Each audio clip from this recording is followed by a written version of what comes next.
Woo! Hey, welcome back to I Got Something to Say, day 25 of the vlog. 5 more days to go to hit 30. Thanks to everybody keeping with the countdown, keeping with me. I love talking about these issues, and there's some things that piss me off today. Oh my thinking God. Let's see. First of all, let's start off with the Charlie Rogers situation. Charlie Rogers is a lesbian that lives in Lincoln, Nebraska.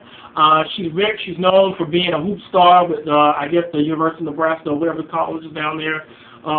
Big name college ladies woman basketball star.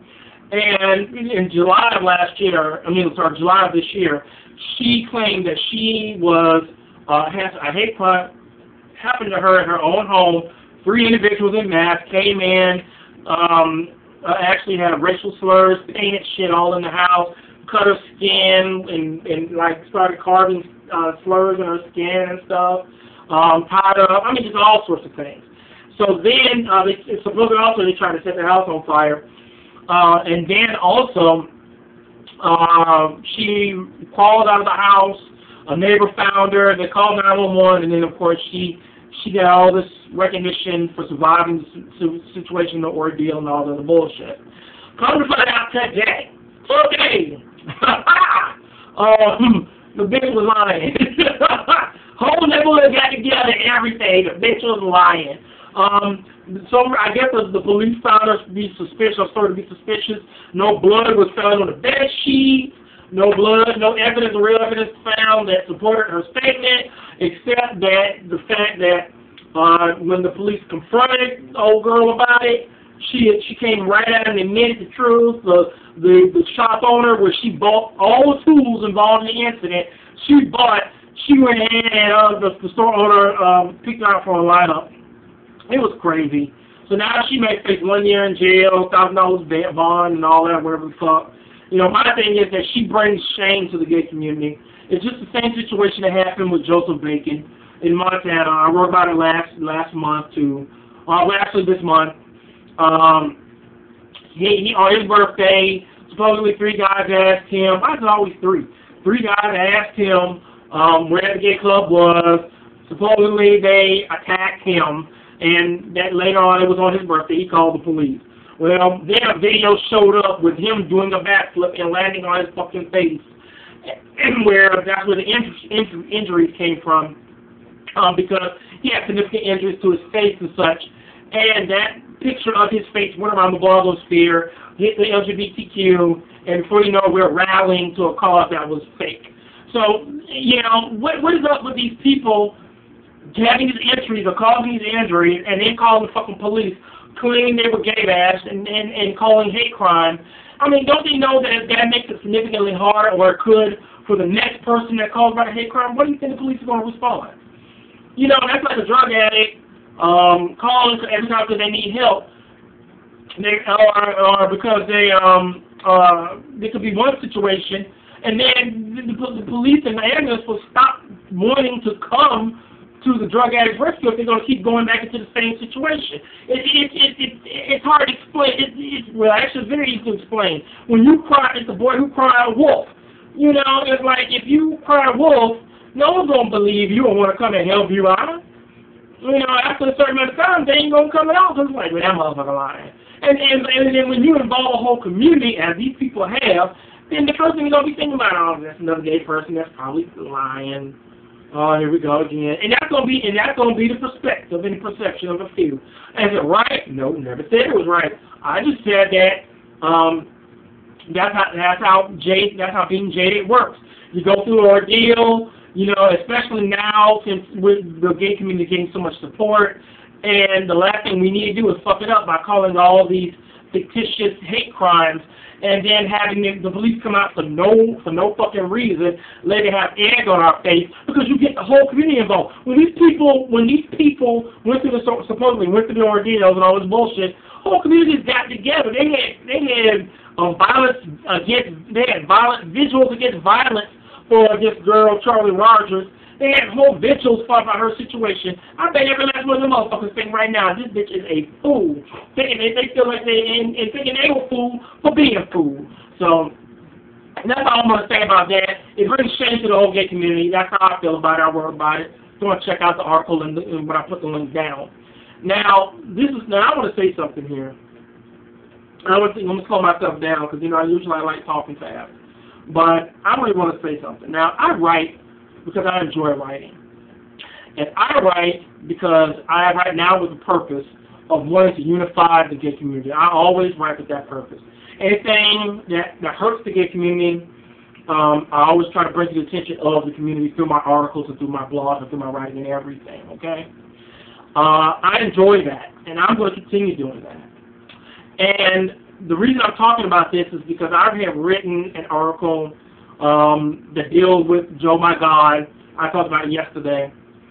And there were some responses, and some people, I'm going to blame some of it on miscommunication, because I think that some people were thinking that I was saying what I was trying to convey. I think some people misinterpreted what I was trying to convey. I was trying to convey that no matter, Joe My God has a very kind of powerful voice. He uses it very well in his writing. And he expresses himself without any apologies. He's going to be who he is. And when you take that type of stance in your writing or take that type of voice, you're not going to make everybody happy, okay? Especially Twitter folks, because I was talking about he was getting death threats, and I was making this the standpoint Twitter folks are always calling death on people, which that itself is kind of disturbing that we can call death on each other so easily and wish for death, and then of course we can shrug it off like that. It's kind of disturbing that we can do that. But my whole point about the article is that when you're Joe Jervis and you're Joe My God, you can you take the lumps, you write how you write, you take the lumps and you move on. It's the same thing I do. I write with a passion. I write with my voice. I write how I feel.